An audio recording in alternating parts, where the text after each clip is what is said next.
Welcome to my stream, and today we'll discuss a very basic concept. Like many of you are curious about your astrological signs and the birth chart that you create and everything. So you want a basic overview of where to begin. Okay, and astrology is currently, from my experience, it has been an exact science. So I understand your curiosity when you come online to check out astrology and other things. So this is a small attempt to help you understand what and how to look at an astrological chart. Okay, and here we are going to use the Vedic system of the chart. All right.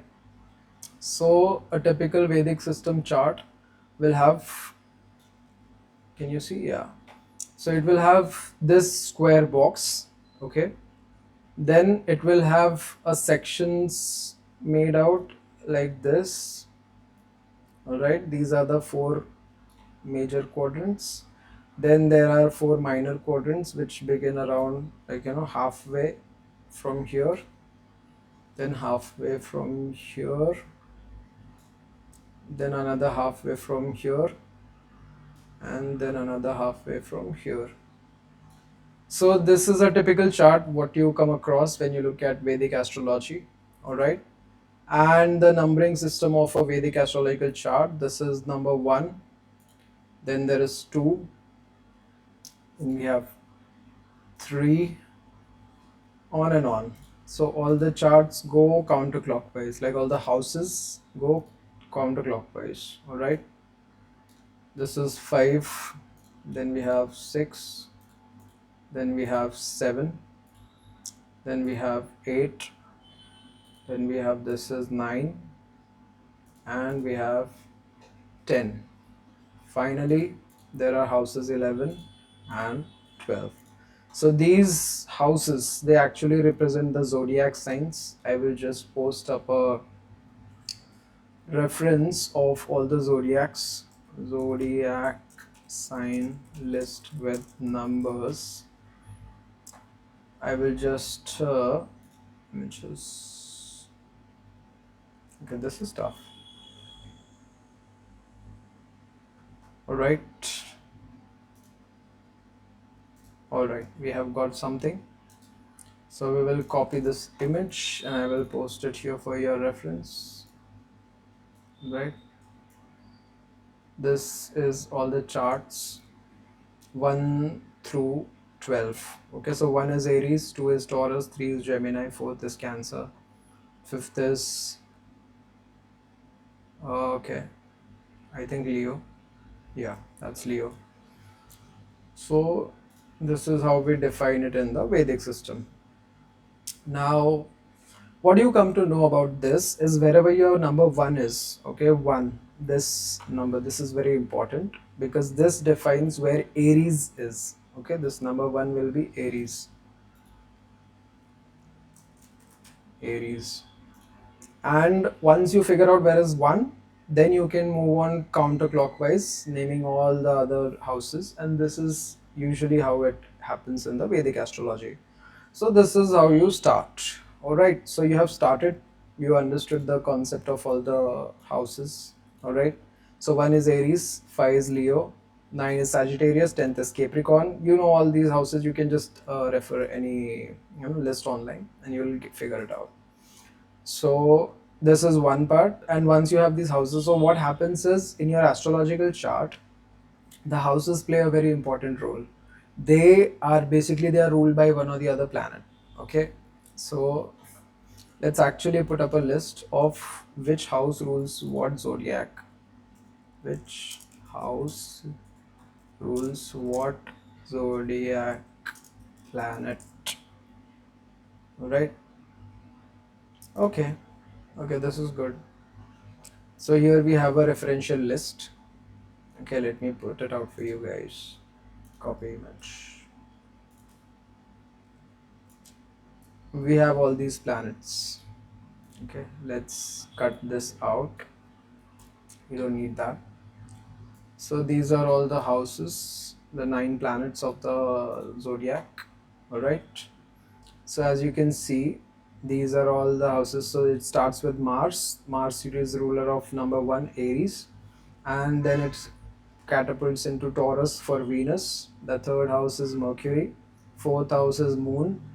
Fifth house is Sun. Sixth house is again Mercury. Seventh house is again Venus. Eighth house is Mars and Ketu. Ninth house is Jupiter. 10th house is Saturn, which is Capricorn. 11th house and 12th house. 11th is ruled by Saturn and Rahu, and then 12th is by Jupiter. Okay, so this is a basic breakdown of all the houses. Okay, yeah, okay, all right. So this is where we are currently. All right. Now, what it signifies. So basically, if you look at this, the Sun is the king, signifies the soul. The Mercury signifies intelligence, Moon signifies emotions, Mars signifies aggression, Venus signifies luxury, Saturn signifies age, Jupiter signifies wisdom, Rahu signifies materialism and king making, and Ketu signifies a basic hermit kind of a tendency. So, yeah, because it is the planet of detachment and whatnot, so you might be very aware of that if you are already here, and if you're not, then these are what the planets signify. So these are two, like the basics we have covered. One is the house, how to make the chart, pretty simple. Draw this chart, okay, and always the numbering has to happen in the anti-clockwise. And secondly, you look at all the planets where they're sitting, and that is how you come to know which house, what planet is affecting you in what way. And now, once you have this basic data of how your planets are affecting you in your chart, birth chart, that is when you can start understanding what are the effects. And one very, very important thing, okay, I'll write this here in bold so that you guys don't miss out on this, okay, or even bolder, because I want you guys to understand this very clearly. Astrology. Then we will make it smaller, 26. Do not use it for predicting your future. Alright? Do not use astrology for predicting your future. This is, please understand this very clearly. Okay, please understand this. That you should not use astrology in any which form for understanding your future or anything related to your future. Just don't. Okay, here I'll come a little bigger. So do not use astrology for predicting your future ever. Okay, just don't, because astrology is not for predicting your future. It is predicting you as a person, and for having a basic idea of what goes around you and how that might affect you. All right. So Aries and all these planets and all of this system is created to understand you. It is not created to understand how your life will be, or yeah, you can understand what best you can do to help propel your life into something that you are looking for, or whether something will work for you or not. For example, if you have Mercury positioned very well in your chart, and then you expect that you will build a future around Mercury because Mercury is strong and it shows that you are good, you'll become a good maybe lawyer. Absolutely go for it, because that is something we are looking at with the signs that we are looking at. Okay, we are not looking for telling people that 3 years down the line Mercury will cause you trouble. That is not something we are looking for. Okay, that is not something we want to predict. That is prediction. Just keep the prediction game away. Okay, it is never correct. Whatever has to happen will happen, so no need to try and predict your future using it. Just use astrology to understand yourself better. That is the only use case that astrology will help you in. All right, so this was basics of astrology. This is how you create a chart. This is how you look at the chart. And do not use it for predicting the future. Very clear. I'm like not even a warning. This is just telling you, do not look at your chart and start planning events which have not even happened. Okay, do not do that, please. So this is something that you can look into. And this technically ends our discussion. So you can look at the charts and you can understand astrology from your chart, your birth chart, your data, what planet is sitting in which house. For example, if moon comes into your first house, all right, let's do this. Sorry, moon sitting in your first house, all right. So what does this tell you? And suppose Venus, or maybe leave Venus alone. Suppose Mercury is sitting in your fourth house. What does this tell you? So, moon in the first house will first of all make you very moody, all right, fluctuating emotions. As a person, you will be a moody person. You will always be extremist when it comes to emotions. Either you'll be very happy or you'll be very sad. There is no in between for moon in first house, okay. So that is what moon tells you. If moon is in the sign of Aries, again Aries is a fiery planet. It is ruled by Mars. So if moon is sitting in Mars, house of Mars, then it will become very agitated when it is angry, and usually the anger will be cause, like the emotions will be a cause of the anger. Okay, so that is something that you have to keep in mind. What houses, so for basically understand this, if you go to your friend's house, okay, it is your friend's house, they have put it in a certain way, okay, the some things are reachable, some things are unreachable. If you go to their house and expect the exact same configuration that you have at your own house, that will, like, it won't be very good for you, because then you won't be able to find a lot of things. So that is what happens. Moon sitting in the first house in Aries, moon is a very tumultuous planet when it comes to emotions. So now sitting in Aries, it will try to find comfort. But Aries, the house of Aries, does not give comfort. It gives you motivation, it gives you anger pangs, it gives you a lot of things that are not even remotely emotional. So what happens is you start deviating between emotions and anger. And then anger becomes the underlying principle, and then emotions are just a cherry on the cake. So that, like, this is how the planets will affect you. And then again, if, as you can see, Mercury is a intelligent planet, okay, it is a planet of intelligence, but it is sitting in the planet where moon is supposed to sit, okay. So what will happen is the house that it is sitting in is a very you can say emotional house, okay. This, it is very emotional. Let's make it blue. So it's a very emotional house, whereas Mercury is very intelligent. So the person might become very emotionally intelligent. And because the house is of intelligence, okay, so Mercury has to work within those paradigms, within the area where it can show off its intelligence. So being in the house of emotions, the Mercury will give you emotional intelligence, and these people will become maybe diplomats even. So, but for diplomacy, you also need Venus in a very good position. So, for example, now in this very configuration, let's put Venus in the second house, right?